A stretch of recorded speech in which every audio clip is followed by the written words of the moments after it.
Well, I think the book is pretty much about trying to explain how we got to here. And it does that by going back far into the 20th century, as early as the 1930s, to talk about how people began to transform the ways in which they saw social suffering and what we would classically call rights violations in the United States.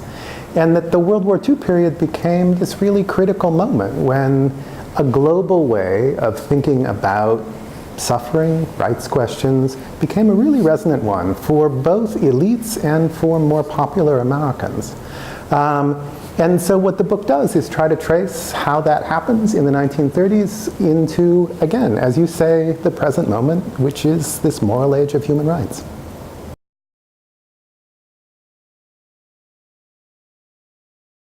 Well, in the 1940s, a lot of it had to do with World War II. And one of the ways that Franklin Roosevelt and many of the people who are trying to mobilize support for World War II do so is through the two words human rights, which were not especially familiar to Americans in the 1940s.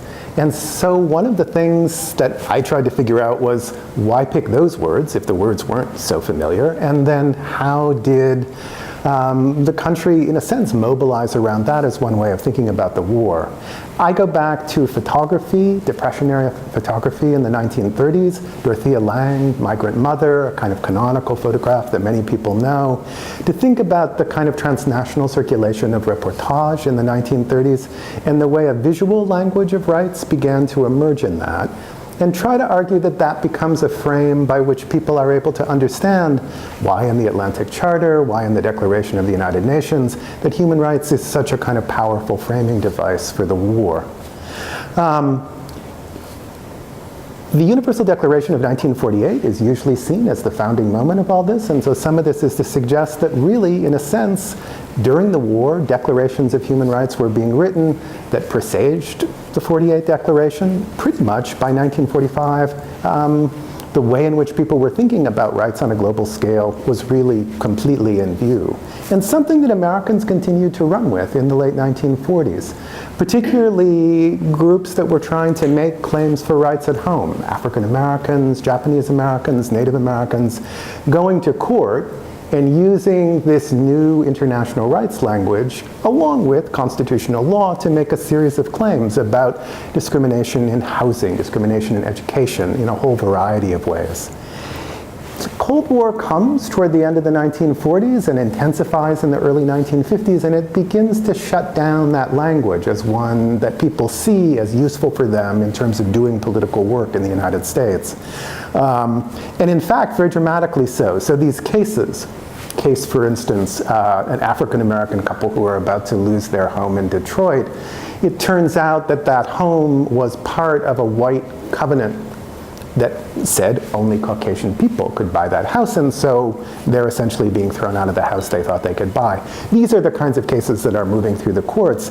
And by the early 1950s, it creates a huge conservative backlash in Congress.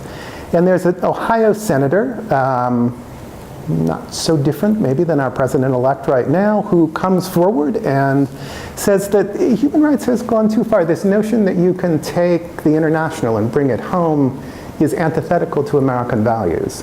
And he's able to produce a coalition of people that is powerful enough to have essentially the Eisenhower administration back down from putting more emphasis on treaties, covenants, the United States participation in the drafting of those.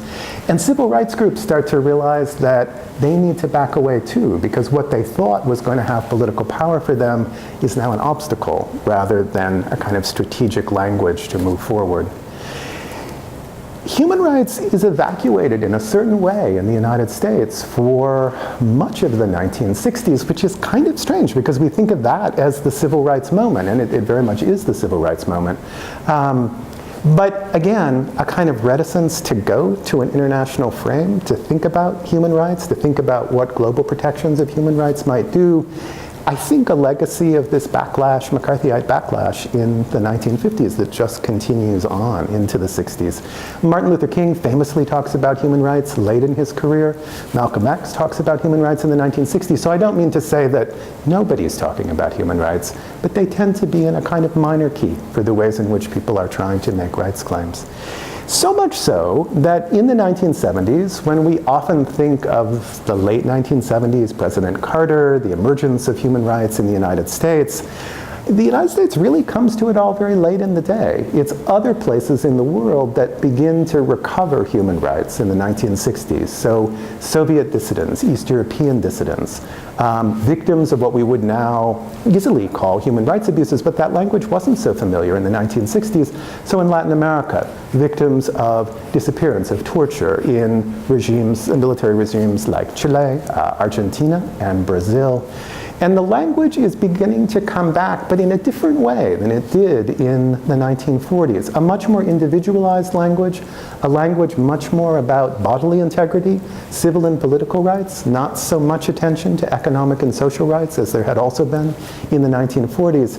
And I think of it as a kind of guest language that's starting to float in a variety of places in the world that eventually comes to America and gets vernacularized in very particular ways. But it does through what Americans come to learn mainly about what's happening in the Soviet East and in Latin America.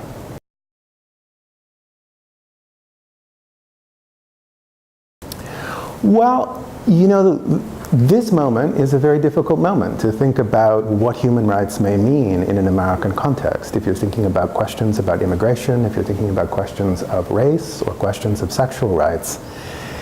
However, I think that is likely to be a largely domestically focused discourse, at least on the progressive side in this country. Because one of the things that happens in the 1970s is that the language comes back to the United States, but it's always about rights violations that are happening someplace other than home.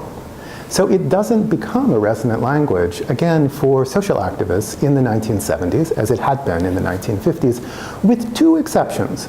The gay rights movement embraces human rights toward the end of the 1970s and has continued to do so. The Human Rights Campaign is probably the largest and best organized campaign in the country now.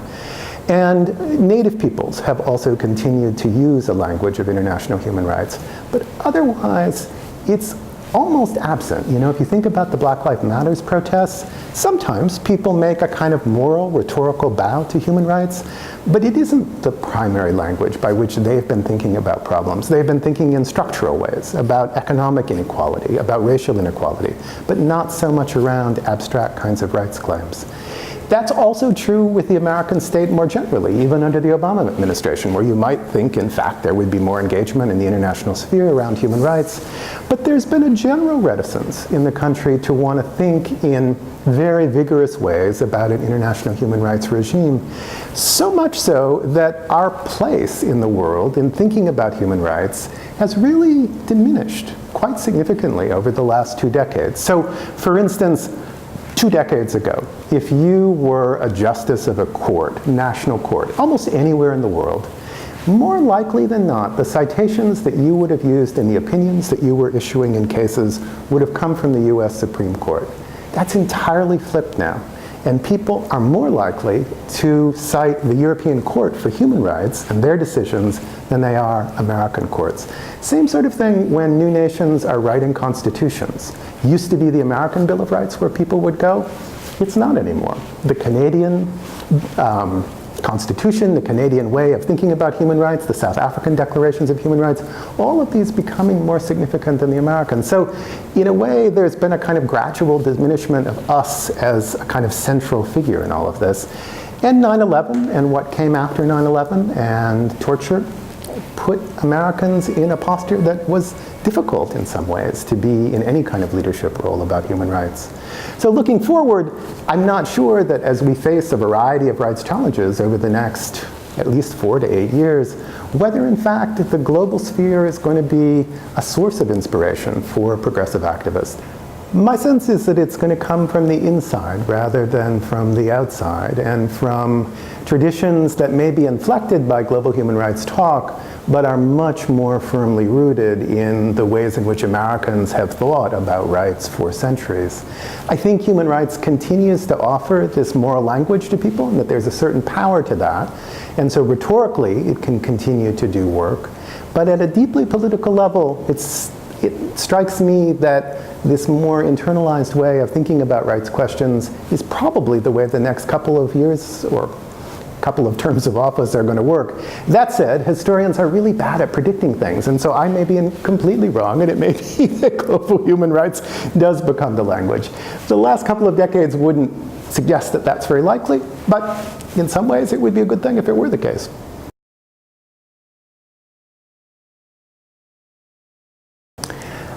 You should read this book if you want to understand how it was that Americans began to think outside of domestic borders about how basic human rights could be potentially guaranteed by the international community, both abroad and at home. Before the mid-20th century, that was not a possibility in the world. After the mid-20th century, it became one, and the book tries to explain how and why.